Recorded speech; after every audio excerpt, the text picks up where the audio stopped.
Today we are four-wheeling on an adventure to an epic arch that's not in Moab. Well, yeah, totally sign me up. This is going to be epic.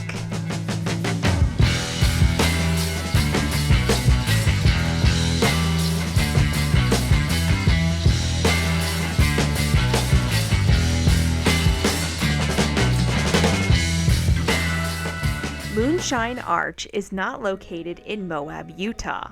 I know, surprise. Rather, it's located in a less visited part of the state, northeastern Utah near Vernal. What's even cooler about this trail? It's not just for four-wheeling, but you can hike it as well. In fact, most people hike this trailhead instead of four-wheeling it. If you do a quick Google search for Moonshine Arch Trail online, you'll most likely find results for a quick out and back hike to the arch. But it's not only a hiking trail as it's led to believe. It can be accessed by both hikers and off-roaders, and it is just a smaller part of the larger OHV trail system, which begins at Docks Beach OHV area. Now there's some more epic off-roading if you've got the right rig to do it. If you want to hike, you'll want to park in the parking area next to the green fence. Now, if you're off-roading, you're just going to continue through that fence and open it up like you own the place. Once you head on through, you'll be at your first obstacle. So this is right after the parking lot. It has gotten nasty. Now this is one of those obstacles that changes every time we come to Moonshine Arch. The first time we visited here, we took our stock base 2015 Subaru Outback, and it made it through this part of the trail. I don't have any video, but here are a few pictures. Now fast forward a few years. Last time we visited here, we were in a stock 2014 F-150. The year was 2018. I know that this video quality is terrible, but it gives you an idea of how the landscape can change. As you can see, due to erosion, trails can change a lot. Now, let's fast forward to the Tacoma.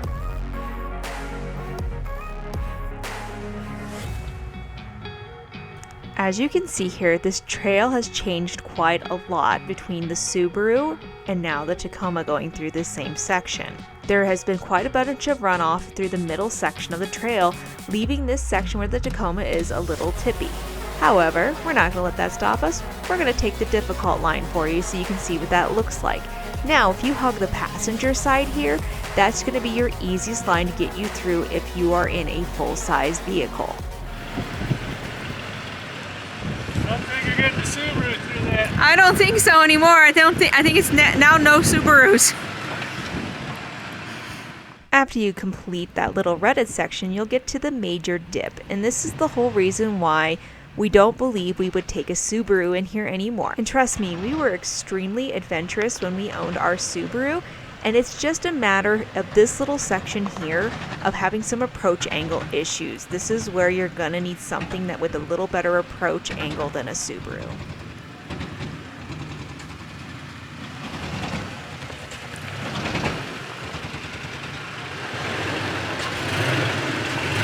After this first section, the rest of the trail is pretty easy until you reach the rock crawling section. So if you're not comfortable, there's actually a little area you can park and just hike up the rock crawling section, making your hike a little bit shorter if you want to do that. Your skid plate scraped just a little bit. You were angled such a way that it barely touched. Yeah, just angled a little bit. And for those of you who've been wondering, did we take our Subaru rock crawling? No, we didn't. We parked at the lower parking lot and hiked the rest of the way in. We did, however, continue up the trail in a 2006 F-150 and parked before the hard section, and we'll show that in a little bit. It's a little bit small for a full-size truck to fit. So here you quickly come to the section where the lower parking lot is. Now it's pretty overgrown since most people prefer to park at the main parking lot up the way. However, if you just pull off into some of these little side dirt roads that you'll see, they're actually parking spots, and we parked our Subaru up this one right over here, so it wasn't too big of an issue. But this is where you start the rock crawling section.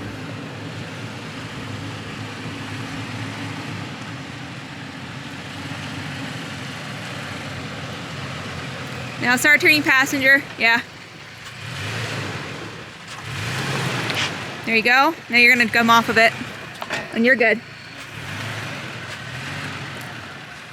We got silver for it into this. You did get silver for it in here. For the most part, this trail is similar to the sandstone trails in Moab.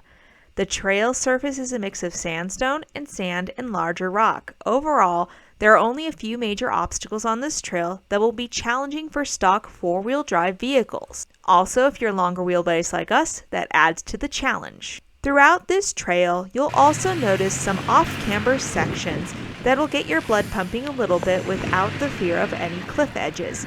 There are also several slick rock ascents and descents along the way.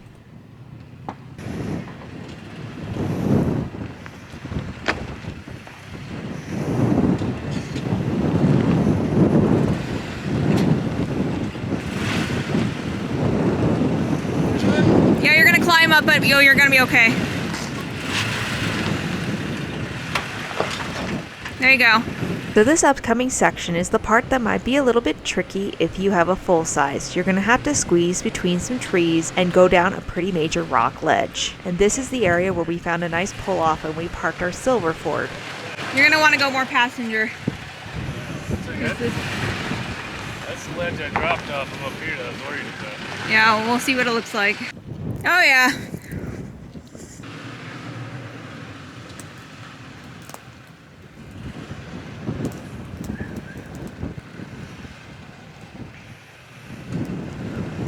Okay, you're coming off.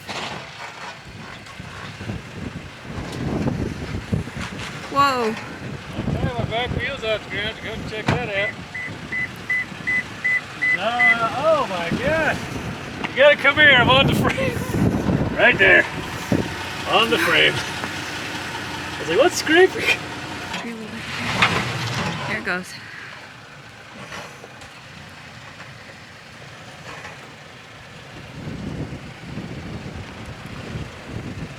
Okay, careful with the tree in the front of you on your side.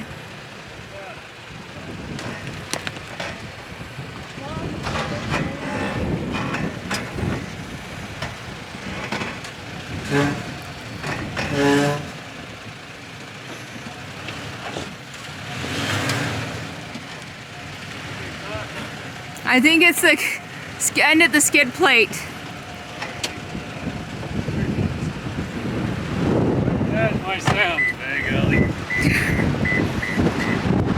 Yep, exhaust. I need to find some rocks. I need some rocks. After finally finding some rocks, it was a time for attempt number 2.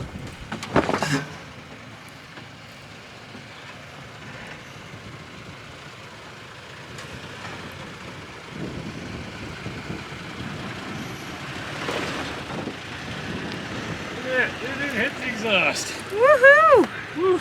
Little tiny rocks to the rescue. After you finish the major ledge, you'll have a couple smaller ledges as you work your way up the trail. However, there's an obstacle we didn't talk about yet, and that is hikers. Be prepared for dirty looks from some hikers as you do this trail.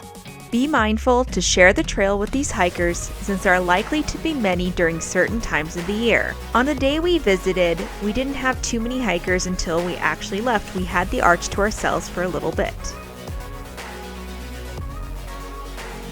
Now once you reach the upcoming sign, don't let it discourage you. It does show a picture of just hikers at the bottom, but don't worry, this is still an OHV trail all the way to the arch. Go, driver. Otherwise you're gonna hit the post. Just narrowly missed it. Yep, your tires went right over the middle of it. And your frame was very close, but you missed it. Thank goodness. Whew. Going in or you? Oh, well, you go down the bottom and I'll come catch with you.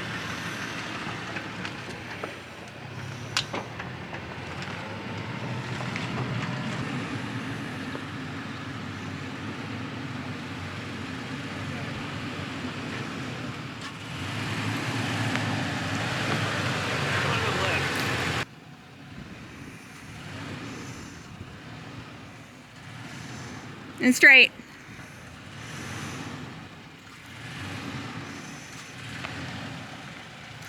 Now you're going to climb on your passenger a little.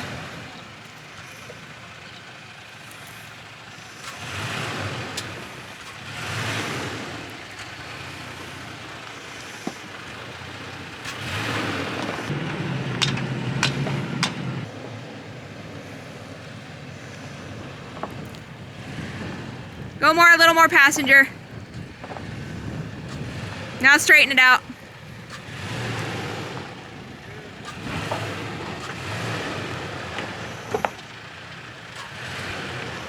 Oh, there's a nose there.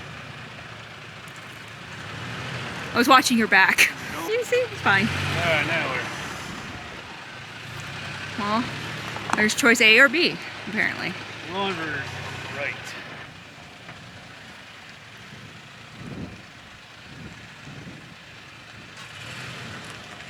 I wasn't gonna drive off of that. Oh no, you could have had a hint of crazy. My biceps are bigger than they used to be. Okay, go, driver. What? There's a rock on the other side. And we're at the arch. Oh my god, we made it! Woo! Once at the arch, you'll be amazed at how massive it truly is. There is a large outcropping behind the arch, which makes a great echo chamber. The arch provides the scenic and shady area for you to enjoy a break and maybe some lunch. This sandstone arch is actually 40 feet tall by 85 feet in length, so it is definitely worth an entire trip either by foot or by tire. When you're done at the arch, there's no loop to be done. You will come back exactly the way you came. And then you're gonna turn towards me a little bit. Yeah, like that.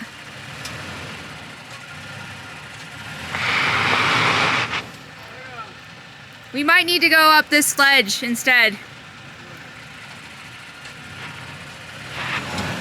Because you're pretty tilty. There it goes. You're climbing on the driver's side now. There you go. You're okay.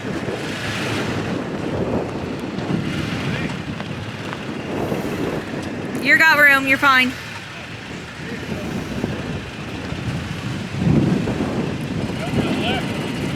You need to come more towards me a little bit. Yes, it is. Just barely touched.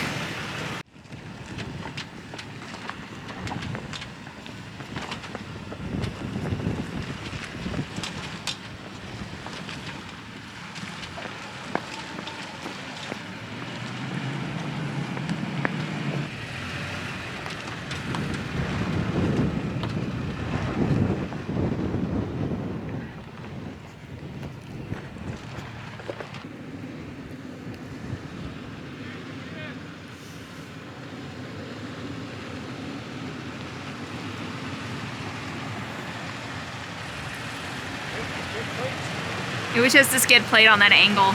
Yeah, don't scrape on the giant 2-foot boulders. Yeah, but it'll scrape on a little tiny hump. That's alright, the skidder plates are for. Skidder, go, stuck, I'm stuck. Oh, good. No, I just hit your hitch scraper. Oh, good.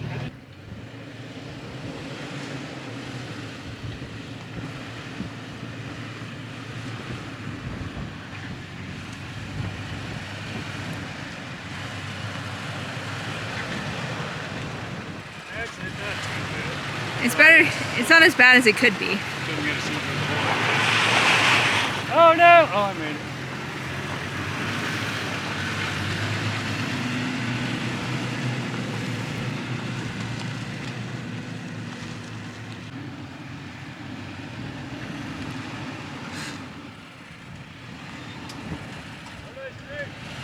Skid plate.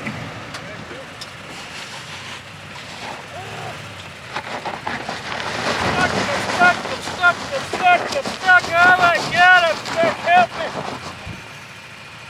I'm going to engage mogul mode! Mogul mode. Mogul's engaged! Oh god, we are stuck! Nope, it's got you. Oh. Woohoo! Walkmaster knows what's up. Yes, he tried hard. Great trail. I'd rate it a 5 out of 10. No, 7 out of 10. I would call it probably a 5. It's solid. That's a 7. That ledge, I'd stack rocks. I'd never stack rocks. I had to get up that much to clear my exhaust. Okay, 6 out of 10. Yeah, I would Stock say Tacoma rating. It's at the end of max end of what I do. it's very similar to Dome Plateau with the ledges and Yes, stuff you have to come off. Max into what I'll do. And it's very narrow and scratchy so far. I hate scratches. I hate them with passion. But what do you Salad sandwich, anybody? It's a good place to eat lunch, right? However, because we get to sit here and Oh, we dear have God.